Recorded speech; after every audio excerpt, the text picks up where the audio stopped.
सासे सानै नङा प्राय माने 10-15 जनसो बिथांमोनानो बुंखादों जे आं आगोलनिफ्राय बिपिएफआवनो दङ गेजेराव जोंनि जेबो पावार गैयैखाय जों जिरायथ'नानै दंमोन आरो दिनै जों जइन जाफिनदों बेबायदि गोजा साफ्रोमबो गावसोरनि मानसिफोरासो बेवहाय जइन जादों आगोलनि डिपुटि स्पिकार बिथां मानगोनां नेरसोन बर' बिथाङा मैया बेवहाय भाषणावहाय बुंदों जे माने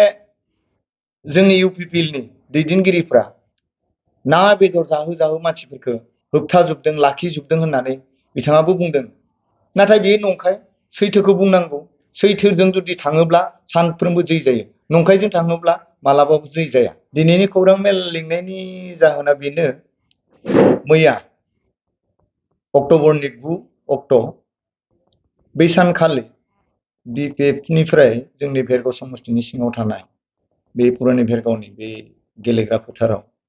मोनसे जयनिं प्रग्राम लादों बिथांमोना लादोंमोननो मेगा जयनिं होननानै बिथांमोना नाम होदोंनो नाथाय मेगा जयनिं माखौ बुङो जोंबो मिथिया दा जों खोनानो मोनदोंमोन गोलाव समनिफ्राय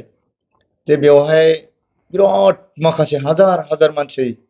माने भेरगाव समस्तिनिफ्राय BPF आव जयनिं जागोन होननानै बिदि प्रसार खालामबाय थादोंमोन बिथांमोना नाथाय मैया नुनो मोनबाय बिसोर जेसेबांखिनि जिरायनो थाखाय पेन्डेल बानायदोंमोन बेबो खमैबो 10 फुटसो खालिसो थाबावदों बिनि बाहेरा फिल्डआवथ' मानसि गैया गारिया खिन्थु जथेस्थ' दङ दा बेयाव जों सानबाय बेयाव पेन्डेलावथ' जिरायनाया खोब हाइस दङब्ला 1800-1700सो मानसि दङ आरो बेवहाय गासैजोंसो ओमफ्राय बेवहाय गासै बिथांमोना 2000निबो बारा जयनिं होगोन होननानै बा जयनिं जागोन होनना प्रसार खालामदों नाथाय बिथांमोननि साननाय बायदि जायाखिसै मानो होनना बुङोब्ला दिनैनि तारिखाव बयबो मिथिबाय बयबो बुजिखाबाय जे आगोलनि सोरखारा माबायदि मावलांदों माबायदि मावलाङाखै आरो दानि सोरखारा माबायदि मावबाय थादों बेखौ रायजो राजा बयबो बुजिदों जायनि जाहोनाव मैया बिथांमोना बिनि फिननायखौ मोनदों बेखौथ' जोंनिफ्राय होनाय जायाखै रायजो राजानो होदों बिथांमोना ओरैबायदि गारि रानथिंना हरदों जेथिं मिथिंनो नाथाय गारिया खालि खालि फैफिननांदों फैनानै गारिया बे फिल्डआव लांदां लांदां गारियासो बारा मानसिया खम आरो बिदिनो अनेक गामियाव गारि थिनहरदोंमोन लांदां लांदाङैनो गिदिंबोफिननांदों बेयावथ' जों रावखौबो बादा होआखै गोसोबायदि सोर थांनो हागोन जोंबोथ' रावखौबो लाखिनो हाया बिथांमोना बेवहाय माखासे खोथा बुंदों सोरबाया बुंदों 1500 जननिबो बारा जयनिं जादों होननानै बियो नंखाय आरो ओमफ्राय बिथांमोना मैया गोबां बाथ्रा बुंदोंनो जोंनो गोबां जायगाथिं अमा फुथारनानै बोरमा बेदर जाहोदोंनो अमा बेदर जाहोदोंनो खाना जाहोनानै मानसिफोरखौ लाखिदोंनो सोरनियावबो सोंबा मिथिगोन नोंथांमोनाथ' गिदिंबाय थाखायो जों बोरमा जादोंना अमा जाहोदों रावखौबोथ' जों बिदि खालामाखै नंगौ जोंहाबो मैया प्रग्राम दङमोन मोनफ्रोमबो VCDC-आव माइ गभर्नमेन्ट माइ VCDC आंनिनो सोरखार आंनिनो VCDC बे हाबाफारिखौ मैया लादोंमोन आरो हाबाफारिया जोंहा मैयाल' नङा गोलाव समनिफ्राय जोङो सानफ्रोमबो हाबाफारि लाबोगासिनो दं आरो बे सिजिल लाबोनाय बायदियै मैया ग्रोब जादों बेखौनो बिथांमोना सुबिदा लानानै माने होबथानो थाखाय माखासे कौशल खालामदों होननानै जोंनि सिगाङाव बुंदों नाथाय बेखौथ' रायजो राजा बुजिबाय आं गोलाव बुंनांगौ दं होननानै सानाखै बेनिफ्राय मोनाबिलियाव जों नुबाय बिथांमोननि मानसिफोराथ' चुपचाप खारखोमाजोबनाय सोरबा सोरबा फेनानै जने बने गिदिंलाबायनायखौ जों लोगो मोनदों माने टेनसन जादों जेराव जेरैबायदि मानसिखौ बिथांमोना जयनिं होगोन होननानै सानदोंमोन बेखौनो बिथांमोना जयनिं होनो हायाखिसै दिनै जों बेखौनो बुंनो नागिरदों जोंनि भेरगाव समस्तियाव BPF-नि मावथिफ्रा एकदम आसि बिजौआव साननो हानाय बायदि जानानै थाहैबाय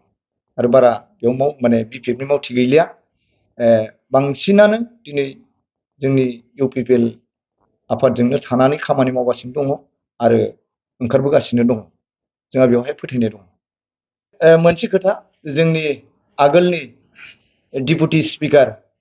बिथां मानगोनां नेरसोन बर' बिथाङा मैया बेवहाय भाषणावहाय बुंदों जे माने जोंनि UPPL-नि दैदेनगिरिफ्रा ना बेदर जाहो जाहो मानसिफोरखौ होबथाजोबदों लाखिजोबदों होननानै बिथाङाबो बुंदों नाथाय बेयो नंखाय सैथोखौ बुंनांगौ सैथोजों जुदि थाङोब्ला सानफ्रोमबो जै जायो नंखायजों थाङोब्ला मालाबाबो जै जाया बेनिखायनो आं बुंदों बिथांमोना जेसेबांखिनि मैया जयनिंनि थाखाय लाबोदों बिथांमोना बिथांमोननिनो मेम्बारखा आरो नोंथांमोननो जुदि फोरमान नांगौब्ला जोंनियाव निउसावबो बिथांमोननि जयेन जाग्राफोरनि बुंनायानो जोंनाव दङ सासे सानै नङा प्राय माने 10-15 जनसो बिथांमोनानो बुंखादों जे आं आगोलनिफ्राय BPF आवनो दङ गेजेराव जोंनि जेबो पावार गैयैखाय जों जिरायथ'नानै दंमोन आरो दिनै जों जइन जाफिनदों बेबायदि गोजा साफ्रोमबो गावसोरनि मानसिफोरासो बेवहाय जइन जादों जोंनिफ्राय गोदानै लाबोनाखै बरन्स गावसोरनि थाखानाय BPF नि माखासे सुबुंफोरा मैया जोंजोंसो जइन जाबावबाय एक्स चेयारमेन जाबांगा बुथारनिनो जेराव मिटिं लादों बिनिनो एक्स चेयारमेन लगरन्जन राभा बिथाङाबो बिथांमोनजों लोगोसे मैया जोंजों 10-12 जनसो बे जाय बिसोरनि जइनिं लानाय खाथियावनो जइन जाबावदों आरो मैया जोंनि 14टा BCDC नि भितराव 10टासो BCDC आवनो मोनफ्रोमबो BCDC आव 20 जन 25 जन करि जोंनियावहाय जइन जादों नाथाय जों फोसावाखै मिडियायाव जों फोसावाखै जायखिजाया फैबाय थानाय समाव जोंनि UPPL निनो सरकारा फैफिनगोन बेयाव खुनु 1 इन्चबो साननो गोनां गैया आरो बिथांमोना माखासे भुवा बाथ्राफोरखौ बुंगासिनो दङ जे माने दाख्लै ओरैबायदि खालामदों बिथांमोना जे गाबोननि मिटिंआव थाङोब्ला जोङो रेशन कार्डखौ नखानायैनो बानायना होनो हागोन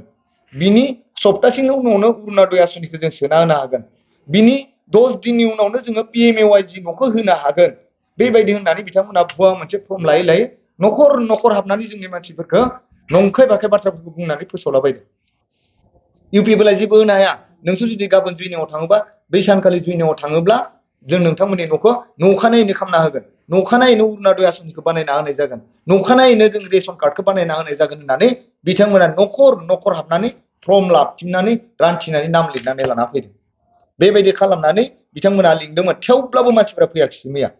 साफा सानै फैदों गावसोरजों थाखानाया फैदों मोनसे BCDC निफ्राय बिथांमोननियाव हाइस्ट फैदोंबा 28 जन 30 जन करि मोनसे BCDC निफ्राय फैदों किन्तु जोंनि भेरगाव समष्टिनिफ्राय बारा मानसि जायगा हाइस्ट जादोंबा 400-500 जनसो जोंनि समष्टिनिफ्राय जादों आरो बाखिखौना बबेनिफ्राय थिखांना लाना फैदों बेखौ जों मिथिया खाथि खाथि बेलेग बेलेग समष्टिनि दोङो लाना फैदों जानो हागौ बाक्साथिंनिफ्रायबो गारि फैदों बेनिफ्राय लाना फैदों जानो हागौ जोंथ' लिडारफोरखौ मोजांखौनो सिनायाखै मैया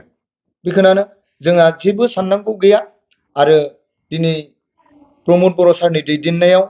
आरो जोंनि भेरगाव समष्टिनि दावबैसा बर' बिथांनि दैदेननायाव दिनै जोंनि भेरगाव समष्टिया मोजाङैनो दङ रायजो राजानि थाखाय गोबां सिन्था खालामनानै आसनिफोरखौ लागासिनो दङ আজি भेरगाव ब्लक कमिटी UPPL এখন সংবাদ মেল আয়োজন কৰিছোঁ আৰু এই সংবাদ মেলৰ জৰিয়তে আমাৰ সমষ্টিবাসী ৰাইজক পুনতে আমি শাৰদীয় দুৰ্গা পূজাৰ শুভেচ্ছা জ্ঞাপন কৰিছোঁ আমি আজিৰ এই সংবাদ মেল আয়োজন কৰাৰ কাৰণ এটাই যে যোৱাকালি অৰ্থাৎ 9 অক্টোবৰ তাৰিখত আমাৰ भेरगाव ब्लक कमिटीर BPF दले তেওঁলোকে এটা মেগা জইনিং আয়োজন কৰিছিলে আমাৰ भेरगाव পুৰণি भेरगाव খেলপথাৰত আৰু তাতেই তেখেতসকলৰ জইনিংও হৈছে আৰু এই জইনিংৰ পিছত আমাৰ সংবাদ মাধ্যমৰ জৰিয়তে আমাৰ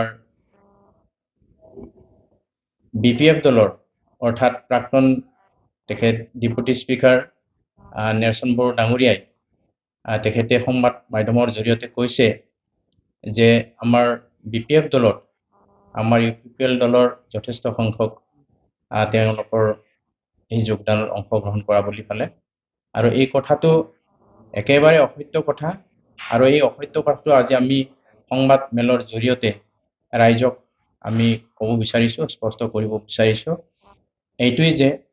তেখেতৰ সংবাদ মেলৰ পিছতেই সুকীয়া সুকীয়াকৈ যিসকল তাত মানে যোগদান কৰিছিলে সেই যোগদানকাৰীসকলৰ অন্তত 2-4 গৰাকীক তেখেতসকলে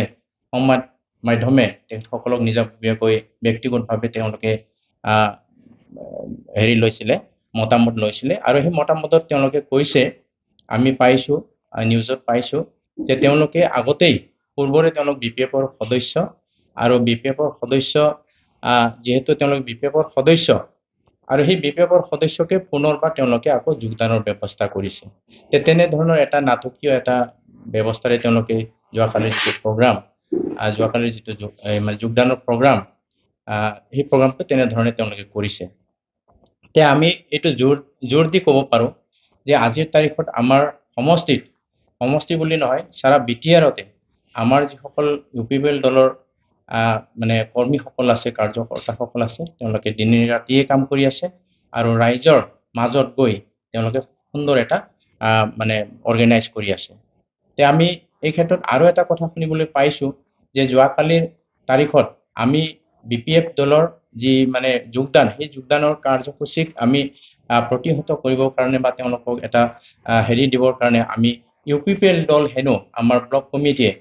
মানে VCDC সমূহত মানে মিটিং লৈছোঁ বিভিন্ন ধৰণৰ।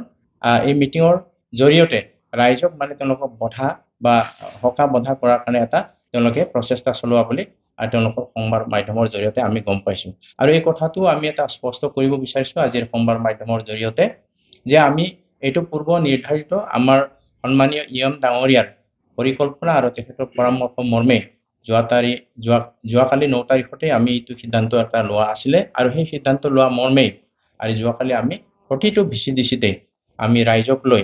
এখন মানে সুন্দৰ এটা মানে কাৰ্যসূচী লৈছোঁ আৰু এই কাৰ্যসূচীটো আছিলে আপোনাৰ মাই গভৰ্ণমেণ্ট আৰু মাই VCDC, অৰ্থাৎ মোৰ চৰকাৰ আৰু মোৰ VCDC। আৰু এই মোৰ চৰকাৰ আৰু মোৰ VCDCৰ এই যিটো